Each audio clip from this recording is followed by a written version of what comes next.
अब ठाकुर जी 1 वर्ष के हो गए। कितने वर्ष के? अब जैसे ही ठाकुर जी 1 वर्ष के हुए तो भगवान का नामकरण संस्कार हुआ। गर्गाचार्य जी महाराज नामकरण करने के लिए आए। गर्गाचार्य जी ने आकर के कहा, नंद बाबा कल का मुहूर्त अच्छा है, कल नामकरण कर देंगे, आज रात्रि विश्राम कर लेते हैं। बोले ठीक है। गर्गाचार्य जी बोले लेकिन एक दिक्कत है। यशोदा मैया बोली क्या? हम किसी के हाथ का बना भोजन नहीं करते, खुद बना के अपने ठाकुर जी को भोग लगा के तब पाते हैं।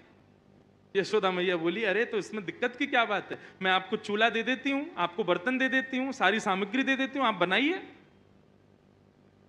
गर्गाचार्य जी बोले जो जो कृपा दे दीजिए। यशोदा मैया ने सब सामग्री दी, गर्गाचार्य जी ने भोजन तैयार किया।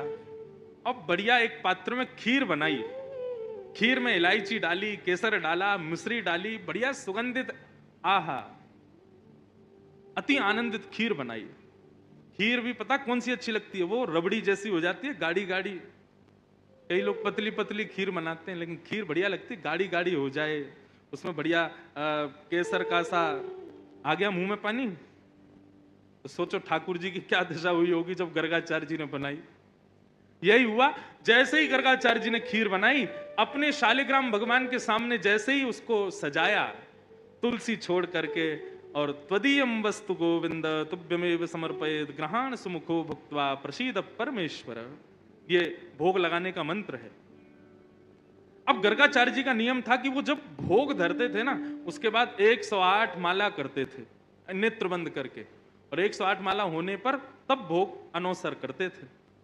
गर्गाचार्य जी ने भोग रखा और जैसे ही आंख बंद करके नाम जप करने लगे, अंदर आंगन में ठाकुर जी बलराम जी के साथ खेल रहे थे।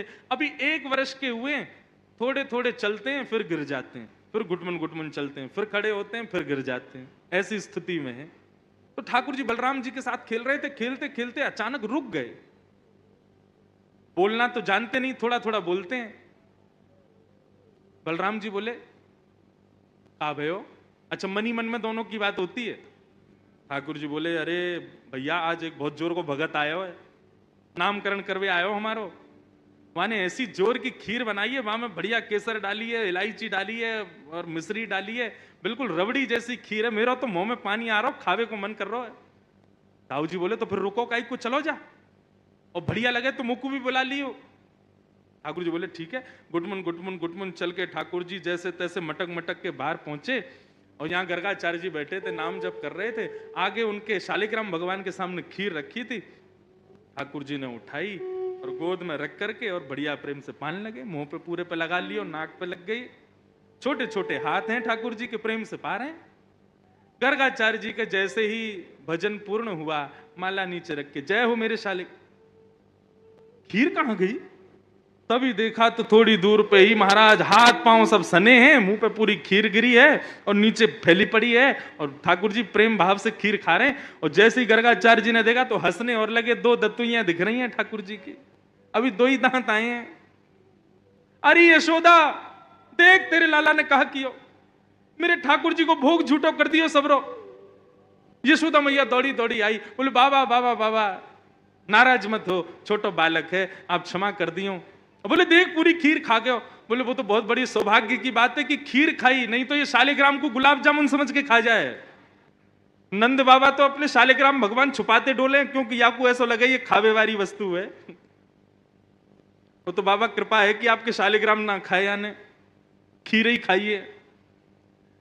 मैया ने लाल जी को उठाया, भीतर ले जा करके आंगन में छोड़ दिया। बाहर आई, फिर से चौका लगाया, दूसरी सामग्री दी। गर्गाचार्य जी ने फिर से खीर बनाई। ठाकुर जी से क्षमा मांगने लगे, बोले वो छोटा बालक है, नाथ क्षमा कर देना, आप भोग लगाओ।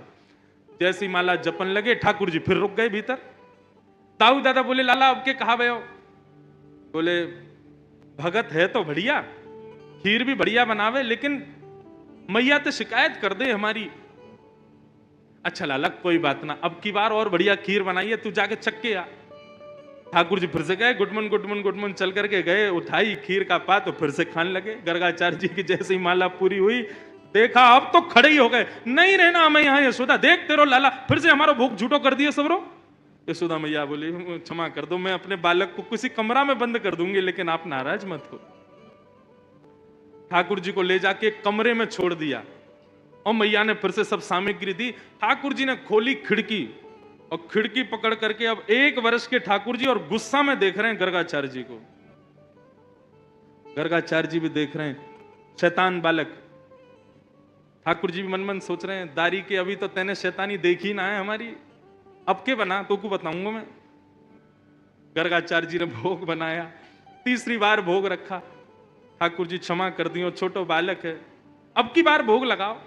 और जैसे ही त्वदीयम वस्तु गोविंद नाम जप करने लगे, ठाकुर जी उतरे और धीरे से खिड़की खोली, दरवाजा खोला, गुटमुन गुटमुन गुटमुन चल करके बाहर आए और उठाया खीर का पात्र। और जैसे ही पाने लगे, गर्गाचार्य जी को संदेह हो गया था कि कहीं बालक फिर से तो नहीं आ गया। जैसे ही नेत्र खोल करके देखा तो नन्हे से गोपाल जी के ही 4 भुजा प्रकट हो गई। शंख चक्र गदा पद्म ठाकुर जी ने अपने भुजाओं में धारण कर लिया। चतुर्भुज नारायण के रूप में, नन्हे से बालक के रूप में ही प्रकट हो गए। और एक भुजा से तो स्वयं खीर खा रहे हैं और अपनी झूठे हाथ से ही गर्गाचार्य जी को खिला रहे हैं। गर्गाचार्य जी नतमस्तक हो गए, बोले नाथ क्षमा करना, मैं आपके रूप को पहचान नहीं पाया। ठाकुर जी बोले, हमने ये रूप आपको इसलिए दिखाया है कि कल जब आप हमको हमारा नामकरण करोगे तो हमारे ग्रह नक्षत्र देख करके आपको सब पता चल जाएगा कि मैं कौन हूं। लेकिन ये सच्चाई हमारी मैया को मत बताना कि मैं कौन हूं। आपको छुपाना है कि मैं परमात्मा। मैया अभी मुझसे प्रेम करती है, मुझे दुलार करती है, मुझे बहुत स्नेह देती है। यदि वाकू पतो चल गई कि मैं भगवान हूं तो कहीं मंदिर में दियावेगी मुझको पुजारी जी, या की पूजा करे करो, भगवान है ये, मुझको मंदिर में ना जानो, मैं तो मैया के पास ही रहूंगा। बंधुओं, आप जब बाल लीला सुनोगे तो आपको एक चीज पता चलेगी कि सबकी कोई ना कोई चाह है, लेकिन हमारे लाल जी की केवल एक ही चाह है कि मेरा भक्त सदा मुझसे प्रेम करे और जितना हो सके मुझसे प्रीति लुटावे मेरे ऊपर। उनको भगवान बनने का शौक नहीं है, सुबह शाम दिया बत्ती अगरबत्ती देखने का शौक नहीं है।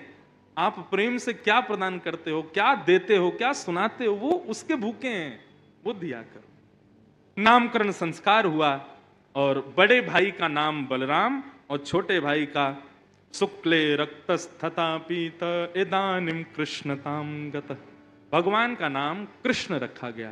बोलो बाल कृष्ण लाल की जय। बंधुओं, कई लोग इस नाम को अशुद्ध बोलते हैं, कई लोग कृष्ण बोलते हैं, कई लोग कृष्ण बोलते हैं, कोई कृष्णा बोलता है। भगवान का नाम शुद्ध उच्चारण करो। नाम क्या है? कृष्ण, भगवान। जय श्री कृष्ण। कृष्ण शब्द का अर्थ क्या है? वैसे तो कृष्ण शब्द का अर्थ, शाब्दिक अर्थ देखोगे तो थोड़ा सांवला, थोड़ा काला, उसको कृष्ण कहते हैं। लेकिन कृष्ण का भावार्थ यदि सुनोगे तो कृष्ण यानी कि पृथ्वी का मालिक, कृषि, और न यानी कि निवृत्ति।